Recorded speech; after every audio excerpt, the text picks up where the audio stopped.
اسلام میں نکاح ایک مقصد اور روحانی معاہدہ ہے جو دو افراد کے درمیان اللہ کی رضا کے لیے کیا جاتا ہے۔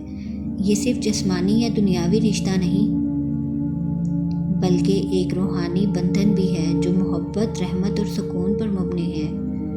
قرآن مجید میں اللہ تعالیٰ فرماتا ہے، اور اس کی نشانیوں میں سے ہے کہ اس نے تمہارے لیے تم ہی میں سے جوڑے بنائے تاکہ تم ان سے سکون حاصل کرو، اور اس نے تمہارے درمیان محبت اور رحمت رکھ دی۔ سورۃ الروم آیت نمبر 21۔ روحانی نکاح کے عناصر۔ روحانی نکاح کی بنیاد خالص نیت پر ہے۔ اس میں شوہر اور بیوی دونوں کا مقصد صرف دنیاوی فائدہ نہیں بلکہ دین کی تکمیل اور اللہ کی رضا ہوتی ہے۔ محبت و احترام۔ اس رشتے میں روحانی قربت، ایک دوسرے کے لیے عزت، محبت اور ہمدردی مرکزی حیثیت رکھتی ہے۔ روحانی ترقی۔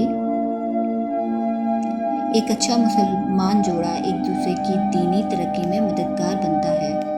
وہ نماز، قرآن اور دین کے دیگر احکامات میں ایک دوسرے کی حوصلہ افزائی کرتے ہیں۔ دعا اور تقوی۔ روحانی نکاح میں دعا اور اللہ پر توکل بنیادی اصول ہوتے ہیں۔ جوڑے ایک دوسرے کے لیے دعا کرتے ہیں اور ہر معاملے میں توقع کو ترجیح دیتے ہیں۔ اسلامی روحانی نکاح محض دو افراد کے ساتھ نہیں بلکہ دو روحوں کا ایک ایسا پاکیزہ ملاپ ہے جو آخرت تک قائم رہنے کی امید رکھتا ہے۔